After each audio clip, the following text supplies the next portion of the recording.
Parabéns pra você nessa data querida. Muitas felicidades, muitos anos de vida. É clima de aniversário. Parabéns, Igreja Presbiteriana de Botafogo. 114 anos pregando o Evangelho, sendo testemunha dos princípios reformados, baluarte da profecia da verdade da palavra do Senhor. São 114 anos, é um tempo abençoado, e é esse ambiente de festa que nos reúne nesse momento de reflexão da palavra de Deus. Todos estamos aqui nesse desafio que já estamos vivenciando há algum tempo, meditando sobre o que é ser igreja. 114 anos se passaram, desafios foram vencidos, e pela graça do Senhor e a sua misericórdia, na graça e na misericórdia chegamos até aqui. E nós somos a geração que Deus separou para viver esse momento. Olha que coisa interessante. E é nesse ambiente, é nessa compreensão, que eu queria, meu irmão e minha irmã, pensar um pouco com você a respeito dessa realidade contemporânea que estamos vivendo. Eu tenho ouvido, e tenho a impressão que você também, que nós vamos ter, depois daquilo que estamos passando, um novo normal, que as coisas não serão iguais, que haverá um redimensionamento, que haverá uma reavaliação de todos os modos de ser e de existir, não só na sociedade em geral, mas também do jeito de ser igreja. Enfim, a questão é o seguinte: assim como o povo de Israel atravessou o deserto, nós estamos atravessando uma pandemia. E será que isso de fato vai impactar a nossa vida agora e depois? Será que teremos um novo normal? Será que o jeito de viver a fé permanecerá da mesma maneira? Quais serão os desafios que a contemporaneidade estará a nos trazer dentro dessa perspectiva de sermos igreja? Passamos por 114 anos.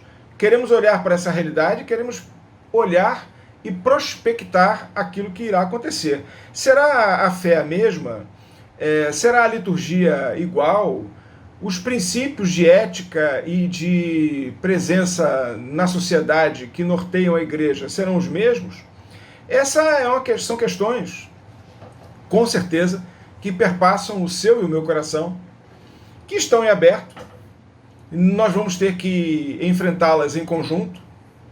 E eu queria, nesse ambiente de reflexão da palavra de Deus, convidar a você, minha irmã e meu irmão, para que pudéssemos refletir a respeito dessas provocações e nesse ambiente de aniversário da igreja sobre as questões que nos importam viver nesse momento e que nós estamos aí tratando. Eu queria propor a seguinte reflexão: a igreja diante do mesmo normal.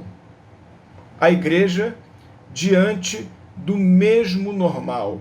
Eu quero pensar não naquilo que vai mudar. Nós estamos enfrentando esse momento. Certamente teremos impactos. Certamente teremos oportunidade de revisitar, ou, na palavra de ordem de hoje, reinventar algumas questões, alguns vetores, algumas posturas.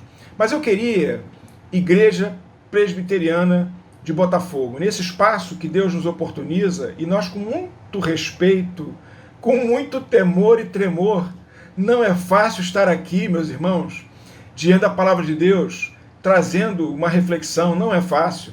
Diante desse privilégio que Deus nos outorga, pela sua graça e pela sua misericórdia, nós queremos pensar naquilo que não deve mudar na igreja. A pandemia chegou, os desafios se apresentaram, muita coisa talvez mude, mas eu queria pensar com você naquilo que não pode mudar, naquilo que não pode deixar de ser como é, naquilo que fez com que nós continuássemos a nossa caminhada até aqui e que nós possamos também caminhar para diante por mais 114 anos, por muito mais tempo, até quando o Senhor desejar e for do seu querer, até quando o Senhor voltar. O que é que não pode mudar na igreja? Eu queria pensar no mesmo normal. Quais são os elementos, os ingredientes que nos levaram a chegar até aqui. O que é normal no jeito de ser igreja? E nesta normalidade de postura e de atuação, aquilo que não pode mudar a despeito das questões que estão colocadas para o nosso enfrentamento. É nesse ambiente que eu quero propor, que eu quero sugerir que você me acompanhe na leitura de um texto que está registrado lá em Êxodo 32. São os versos de 7 a 14, é o primeiro trecho que eu gostaria de ler, e depois um segundo trecho que eu vou ler no curso da reflexão, não agora, que está inserido nos versos de 30 a 33 desse capítulo 32 de Êxodo. Eu queria pensar sobre o mesmo normal na forma do que o texto de Êxodo 32, de 7 a 14, e depois Êxodo 32, de 30 a 33, ele vem a nos sugerir. Então vamos nessa. A proposta é lermos o texto. Eu peço que você me acompanhe na leitura do texto de Êxodo 32, de 7 a 14, que assim está registrado. Então disse o Senhor a Moisés: vai, desce, porque o teu povo que fizeste sair do Egito se corrompeu. E depressa se desviou do caminho que lhe havia eu ordenado. Fez para si um bezerro fundido e o adorou. E lhe sacrificou. E diz: são estes, ó Israel, os teus deuses, que te tiraram da terra do Egito. Disse mais o Senhor a Moisés: tenho visto este povo, e eis que é povo de dura cerviz. Agora, pois, deixa-me, para que se acenda contra eles o meu furor, e eu os consuma, e de ti farei uma grande nação. Porém Moisés suplicou ao Senhor, seu Deus, e lhe disse: por que se acende, Senhor, a tua ira contra o teu povo, que tiraste da terra do Egito com grande fortaleza e poderosa mão? Por que hão de dizer os egípcios, com maus intentos os tirou, para matá-los nos montes e para consumi-los da face da terra? Torna-te do furor da tua ira e arrepende-te deste mal contra o teu povo. Lembra-te de Abraão, de Isaque e de Israel, teus servos, aos quais por ti mesmo tens jurado, e lhes disseste: multiplicarei vossa descendência como as estrelas do céu, e toda esta terra de que tenho falado. Dá-la-ei à vossa descendência, para que a possuam por herança eternamente. Então se arrependeu o Senhor do mal que dissera havia de fazer ao povo. E eu queria pensar sobre o mesmo normal diante desse lindo texto, que tive chance de revisitá-lo recentemente por conta das nossas aulas de escola dominical. Não sei se você já teve essa experiência, mas a Bíblia, ela nos surpreende, porque ela contém umas pérolas, umas preciosidades, uns tesouros que, às vezes, a gente, na nossa rotina, elas ficam meio perdidas dentro de tanta beleza que o texto sagrado nos traz. Esse texto, as provocações que dele promanam, eu confesso que para mim ela estava meio esquecida dentro de todas as coisas que nós temos que meditar e a palavra de Deus tem falado ao nosso coração. A bem verdade é que nós, de certa forma, falo por mim, temos um carinho especial pelo Novo Testamento. Não há nada de ruim nisso, mas o fato é que deixamos o Antigo Testamento, às vezes, encostado, e esse texto, ele nos traz grandes questões que eu gostaria de conversar com você. Primeiramente, eu queria fazer uma observação, e peço que você tenha paciência dobrada comigo. Eu queria fazer duas considerações teológicas, rápidas, né? Até porque eu não tenho condição de mais do que isso. Mas o estilo literário desse texto, ele precisa ser esclarecido. Porque o autor do texto, o registro feito pelo escritor, ele se utiliza de uma linguagem antropomórfica antropomórfica, e isso vai ficar claro quando nós começarmos a examinar o que o texto tem a nos dizer. Quer dizer, em vários momentos, o escritor ele projeta formas de sentimentos humanos, que é o antropopatismo, é até difícil de falar. Antropopatismo é quando você projeta sentimentos humanos para tentar explicar o fenômeno da divindade. Então, por exemplo, Deus se irou, Deus amou, Deus perdoou, Deus se arrependeu, é o homem projetando os seus sentimentos para tentar entender a infinitude do fenômeno divino. Na verdade, se eu me faço entender, o antropopatismo e o antropomorfismo, que é você projetar para o Senhor as formas humanas, o coração de Deus, a mão do Senhor, os olhos do Senhor, todo esse ambiente do homem querendo, com a sua finitude, compreender aquilo que é infinito, está representado aqui no texto.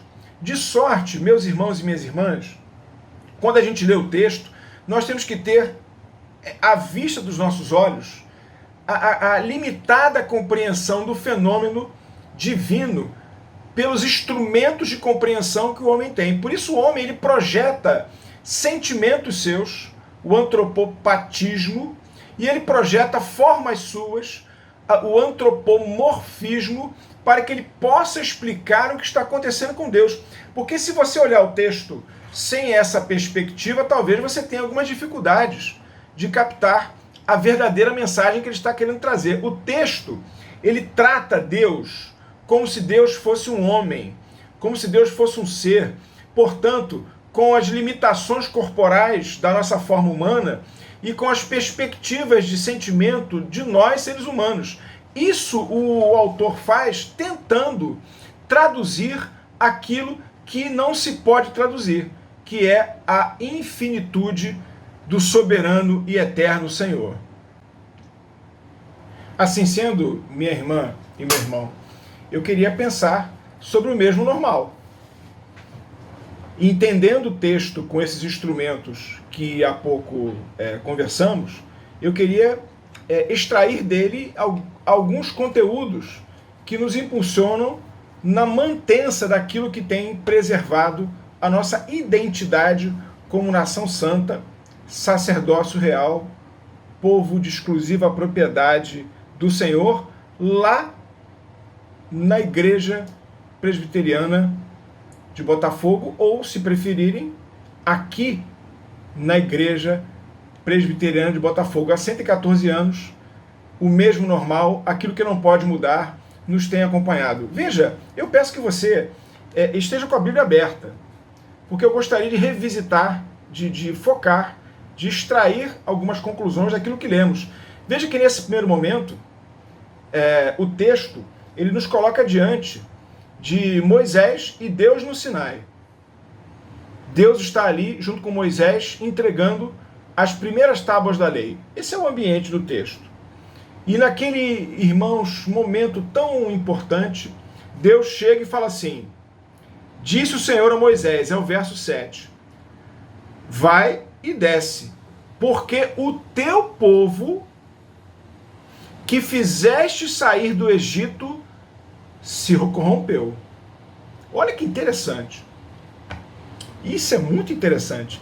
Deus está falando para Moisés: Moisés, o teu povo que você tirasse do Egito, que você tirou do Egito, o povo que é teu esse povo. Eles estão lá embaixo adorando um ídolo pagão, que aliás fizeram com as suas mãos, orientado por Arão. Então, Moisés, faz o seguinte, acabou o nosso papo agora, vai lá, desce e toma pé da situação do que o teu povo está fazendo. Meus irmãos, é muito interessante, porque aqui em casa, eu comentei isso na escola dominical, e eu quero dizer que isso é muito excepcional, porque aqui em casa nós temos uma família perfeita. Eu queria dizer isso para você, para toda a igreja. Eu estou gravando aqui um vídeo. A nossa família é perfeita, vírgula, só que não. A família dos Gouveias, desculpem essa particularidade. Meus irmãos, de vez em quando, isso acontece muito pouco, mas acontece. Quando o bicho pega aqui em casa, quando o negócio dá uma certa descompensada, você já passou por isso? Quem nunca? Bote a mão no coração. E aí minha esposa fica doida, né? Fica fora de si, perde um pouco o controle e fala assim do Lucas: olha, esse teu filho... É interessante, quando o negócio pega, ele é meu filho. Isso acontece muito pouco. O Lucas é um rapaz muito doce, muito compreensivo, e o relacionamento a gente tenta, enfim, administrar da melhor maneira. Mas, meus irmãos, as coisas acontecem. É o que está acontecendo aqui no texto, não sei se eu me fiz entender. Deus está tão furioso, Deus está tão fora de si, Deus está tão descompensado, que falou assim: Moisés, desce, acabou o papo, o teu povo... Não sei se você está percebendo, ou se eu me faço entender.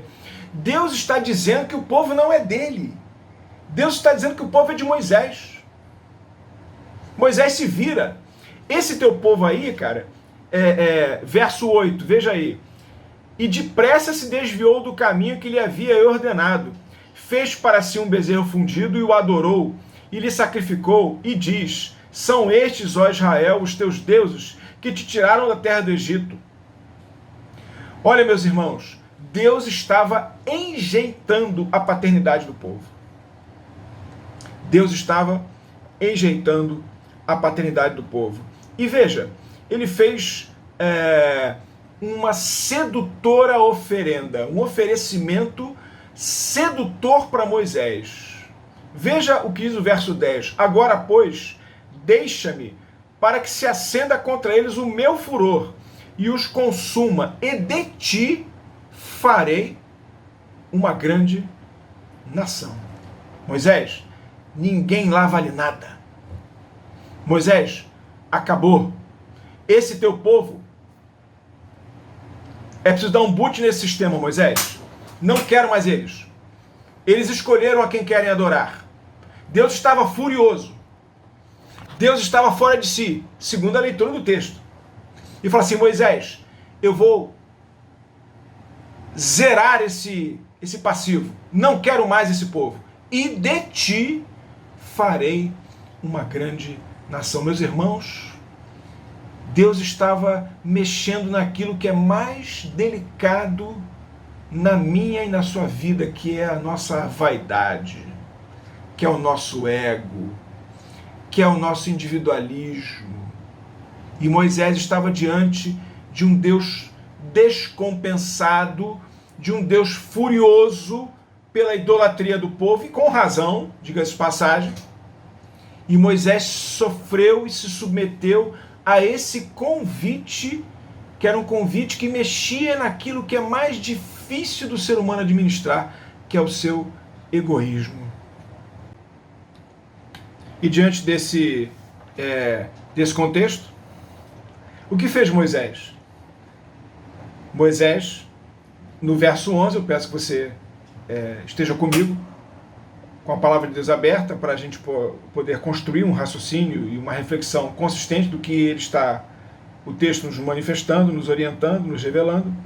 Diz Moisés: porém Moisés suplicou ao Senhor, seu Deus, e disse: por que se acende, Senhor, a tua ira contra o teu povo? É interessante, meus irmãos. Deus fala assim: Moisés, o povo é teu. Moisés fala assim: Senhor, peraí, o povo é teu. Veja, Deus está jogando, por assim dizer, no colo de Moisés a paternidade do povo. E Moisés está jogando no colo de Deus, dizendo: Senhor, não se esquece não. Calma, respira, pensa. O povo é teu. Meus irmãos, o mesmo normal, ele se alicerça numa postura da igreja de compreender de que nós somos povo de Deus. E, fundamentalmente, que nós possamos, em nome do Senhor, assumir a paternidade por este povo. Note, meus irmãos, Moisés, diante daquele contexto de difícil equacionamento, o Moisés defendeu o povo. É muito interessante, porque Moisés, na verdade, está dizendo assim, Senhor, calma, vamos com calma, pensa bem.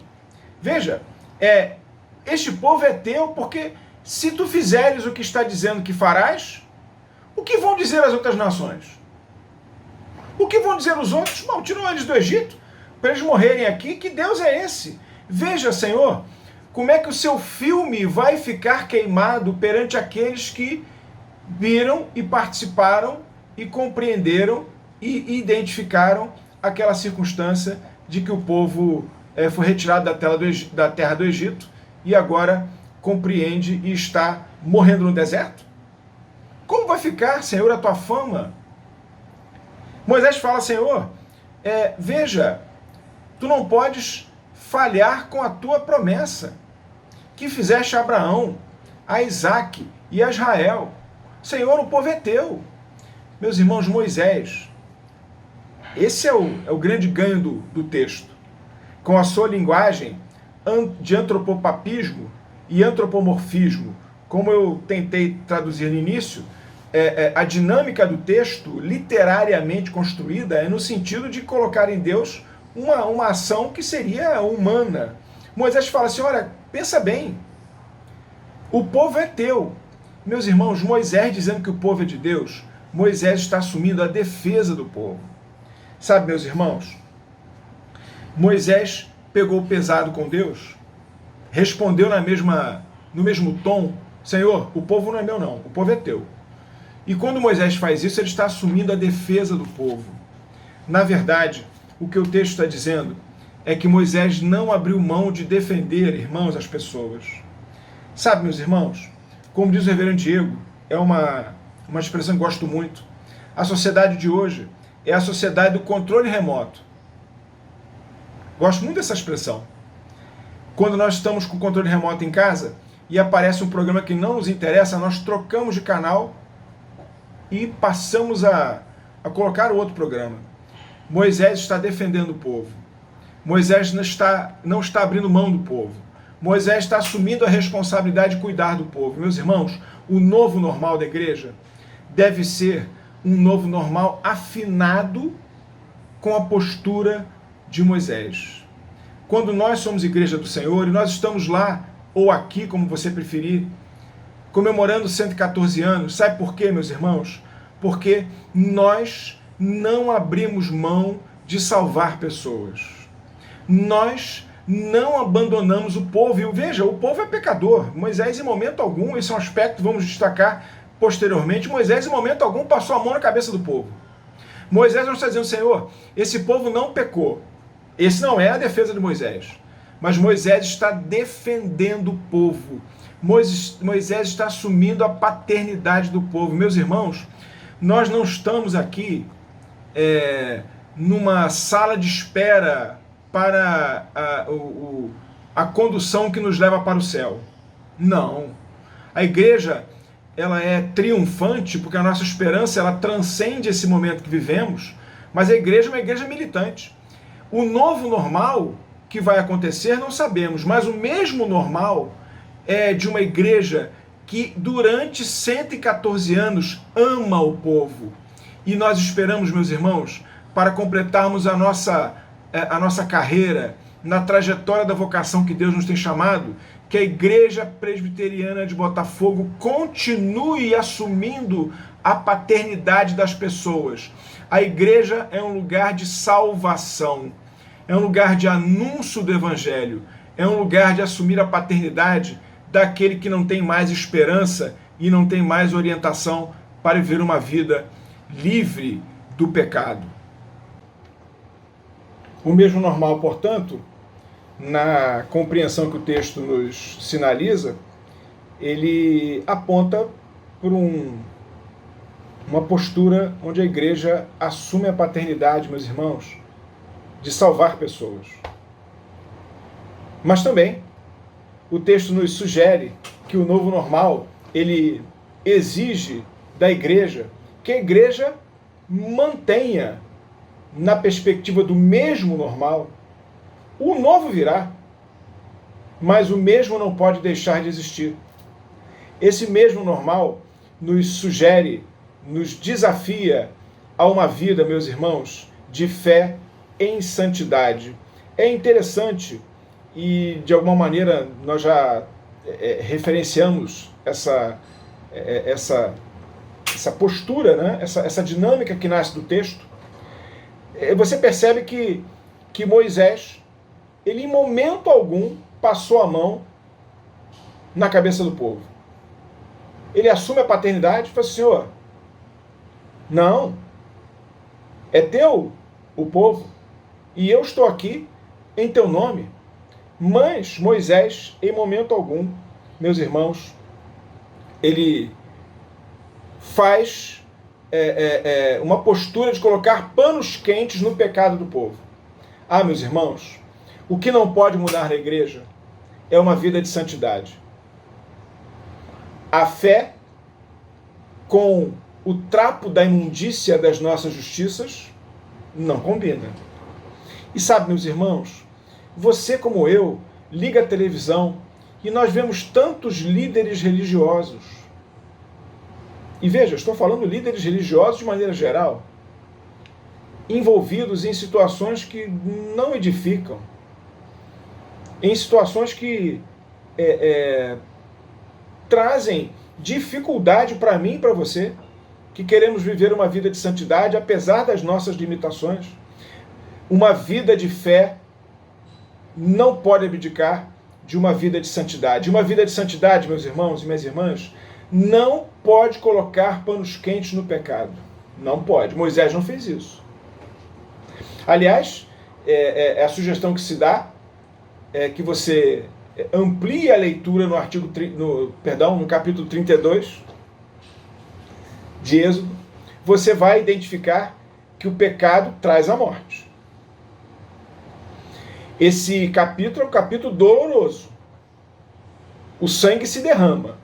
A consequência da idolatria vem à tona. Portanto, meus irmãos, o mesmo normal da igreja.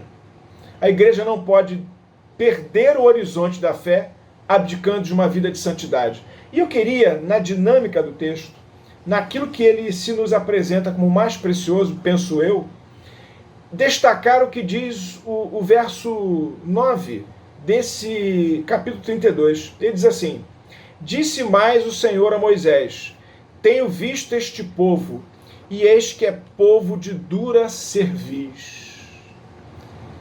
Você sabe o que é um povo de dura cerviz? O que é uma cerviz? Interessante. Eu fui pesquisar, eu confesso com toda tranquilidade que eu não tinha a menor ideia do que era. Cerviz é a nuca. Sabia disso? Eu confesso que não sabia, com tranquilidade. Cerviz é a nuca. O que Deus está dizendo? Moisés, este povo é de dura cerviz, porque ele não se humilha. A nuca dele é dura, é imóvel. Ele não se curva diante de mim. Meus irmãos, o grande pecado nosso é quando nós não nos curvamos, não nos humilhamos, não nos colocamos como criatura diante do Criador. Moisés está dizendo: Senhor, esse povo pecou. A cerviz é dura mesmo, mas eu não abro mão do povo. E Deus está dizendo: Moisés, olha, esse povo, ele pode passar pelo deserto de outra forma. É preciso que ele se humilhe. É preciso que ele reconheça o seu pecado. É preciso que ele faça que nem aquele publicano, diante daquele conto, daquela parábola do fariseu e do publicano que Jesus contava. O publicano, você vai lembrar disso, é um texto muito conhecido. Diz o versículo lá, de Lucas 18, de 9 a 14, diz o versículo: o publicano não ousava nem levantar os olhos para o céu. Ele estava com a sua cerviz dobrada. Meus irmãos, o mesmo normal exige uma igreja que se humilhe, que se submeta, que busque uma vida de santidade. E vida de santidade, uma fé santa, é uma fé que se humilha, é uma fé que dobra-se perante o seu Senhor, é uma fé que se submete ao mandamento do Senhor, é aquela fé daquele que, curvado diante de Deus, fala: Senhor, eu não sou digno, ó Deus, da tua misericórdia, mas atende ao teu servo. Fé e santidade fazem parte, minhas irmãs e meus irmãos, do mesmo normal da igreja. E para concluir, minha irmã e meu irmão, estou falando há muito tempo, eu queria dizer que o mesmo normal não abre mão de uma igreja que se arrisca para salvar pessoas. E às vezes nós temos que tomar uma atitude, assumir uma postura de riscos. É fato. Isso está no texto, não naquele texto que lemos, mas num que leremos agora, e eu anunciei lá no início da nossa reflexão que assim o faria. Eu queria ler os versos de 30 a 33 do capítulo 32 que estamos lendo. E vendo que Moisés vai interceder pelo povo. Veja que interessante. Diz o verso 30 a 33. Vou ler rapidamente. No dia seguinte, disse Moisés ao povo: Vós cometestes grande pecado. Agora, porém, subirei ao Senhor e porventura farei propiciação pelo vosso pecado. Tornou Moisés ao Senhor e disse: Ora, o povo cometeu grande pecado, fazendo para si um Deus de ouro. Agora, pois, perdoa-lhe o pecado, ou, se não, risca-me, peço-te, do livro que escreveste. Então disse o Senhor a Moisés: Riscarei do meu livro todo aquele que pecar contra mim. Veja, meus irmãos, Moisés está dizendo: Senhor, perdoa o povo. Se tu não perdoares, risca o meu nome do livro da vida.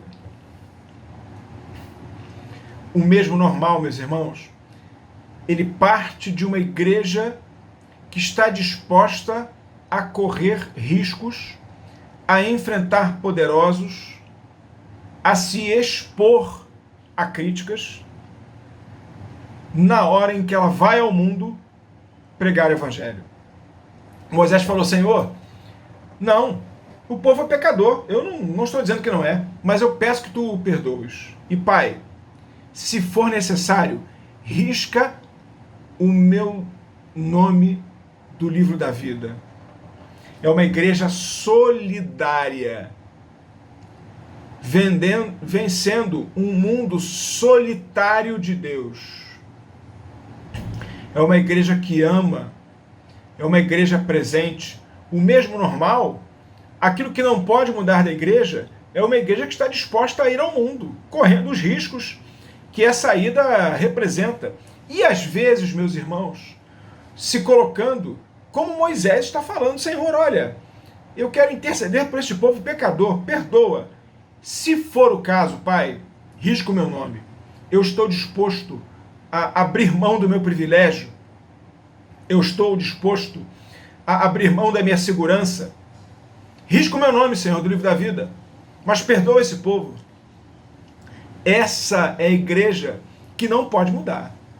Essa é a igreja de Botafogo, meus irmãos, que durante 114 anos fez isso.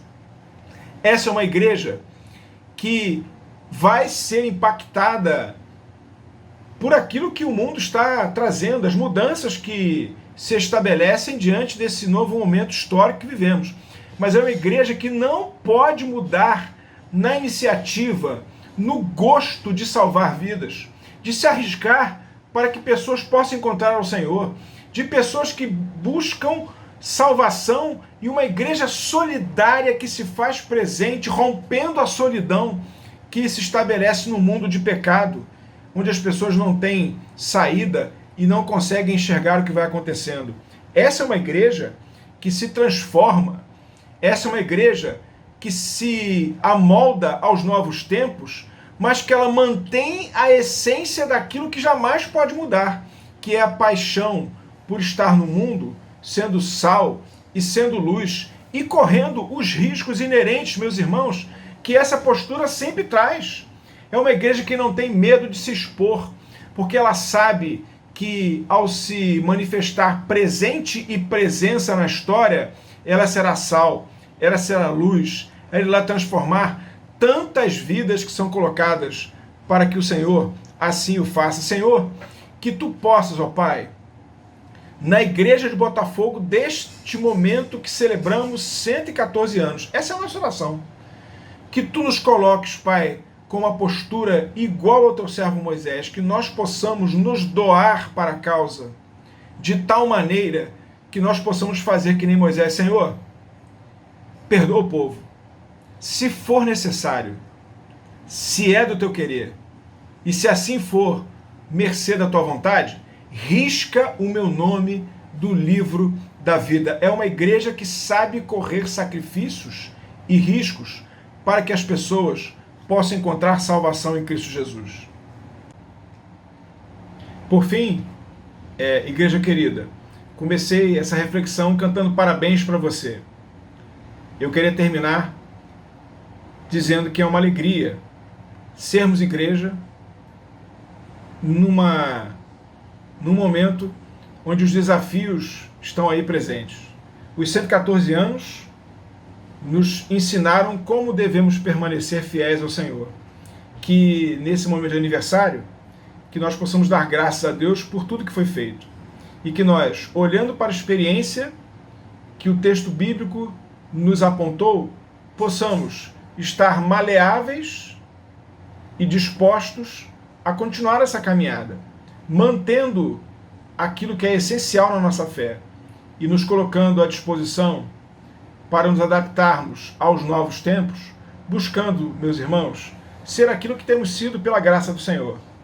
Como disse e gosto sempre de dizer, nação santa, sacerdócio real, povo de sua exclusiva propriedade. Parabéns, Igreja Presbiteriana de Botafogo. Parabéns a você, meu irmão, que nós continuemos nesse ambiente de sermos luz e referência da verdade, onde Deus nos tem plantado, por o tempo que o Senhor assim o quiser. Que Deus te abençoe, que Deus abençoe a todos nós. Em nome do Senhor Jesus. Amém.